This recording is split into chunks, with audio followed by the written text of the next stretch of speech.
Welcome to the very first episode of the Cozy and Cold Show.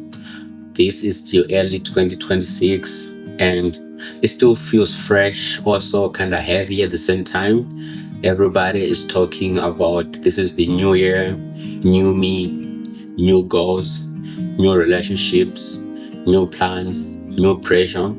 And I just wanted this very first episode to be different, not too loud, not too preaching, not fake, just kind of real, something that you actually connect with.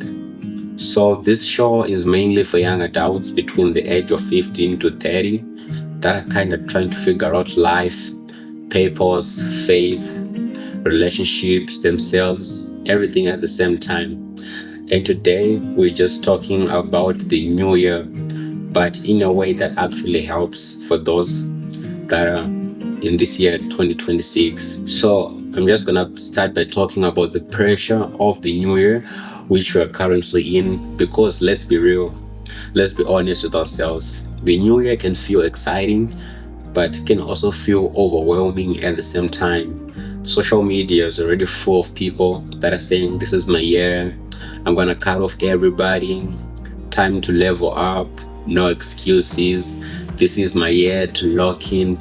And if you didn't end last year strong and you're still in your healing season, still a little bit confused, still broke, still unsure, it can feel like you're already behind. But here's the truth that nobody really says. A new year doesn't magically just reset your whole life from the start. You don't just wake up on January 1st, suddenly healed. You don't just, instantly know your purpose just because you woke up on a new year. A new year is just a new day. It is the same as December 31st. It is the same as January 1st. You don't suddenly stop struggling, and that's okay. God doesn't operate on a calendar of pressure. That's why it is really important for people to know you don't really have to become somebody else just because you're in a new year or in a new season.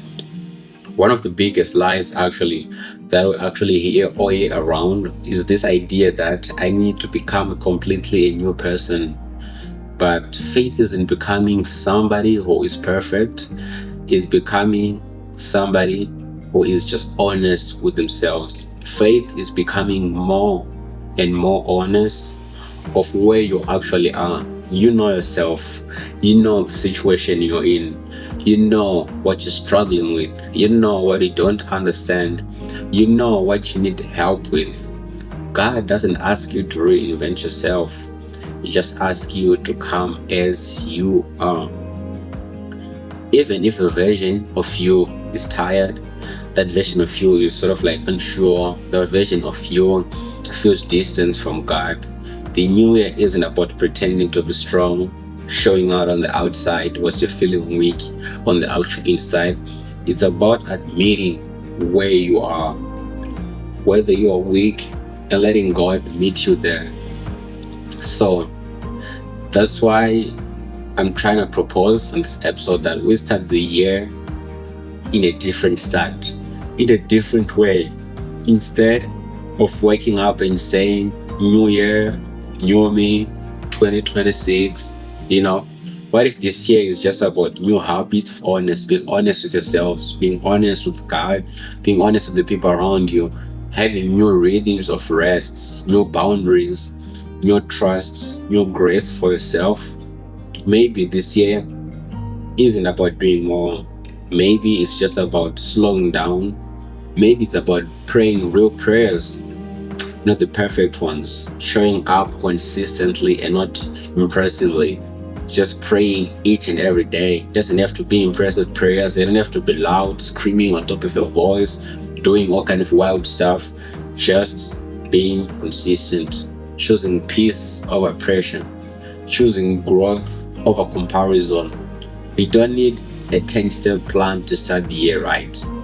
Sometimes the best start is just saying, God, I am here.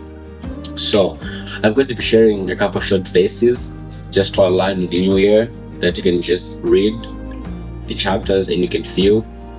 So the first one that you're going to keep that we're gonna start with actually is going to be Lamentations 3:22 to verse 23. His mercies are new every morning. Meaning, God doesn't give you mercy yearly, He gives it daily. You don't have to wait until next January for you to start again. You don't have to wait until 2027 to start again. You don't have to wait for somebody to say, I forgive you, for you to start again. Proverbs 16 verse 9 says, we plan our way, but the Lord directs our steps. Meaning, you don't have to have the whole year figured out, just the next step. You don't have to have the whole 10 years figured out, just what you're going to do next. You have to have that figured out. Start small and then go big.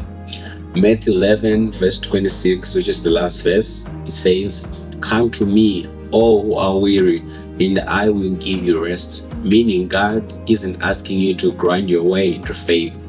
He is inviting you to rest into it. But if you're listening to this and thinking, I didn't end last year how I wanted, I still feel lost, I'm not where I thought I will be, I want you to hear this. You are not late, you are not behind, you are not forgotten. The timeline doesn't scare God. Your questions that you may not understand doesn't push Him away.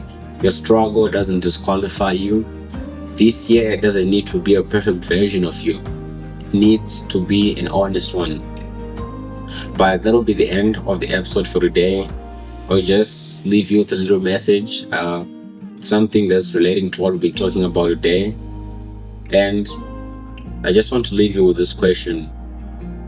Just no pressure to answer it, or if it doesn't relate to you, you don't need to include it. What is one thing you are carrying into this year that you've been afraid to hear God? It doesn't have to be everything, it just needs to be one thing. And that's it for this show. But yeah, if you've been listening, thank you for tuning in. I'm gonna be trying to release each and every episode starting next week, so it'll be 4 each month, releasing on a weekend on Sunday. But yeah, it's the beginning of the conversation. Welcome to the journey, and until next time,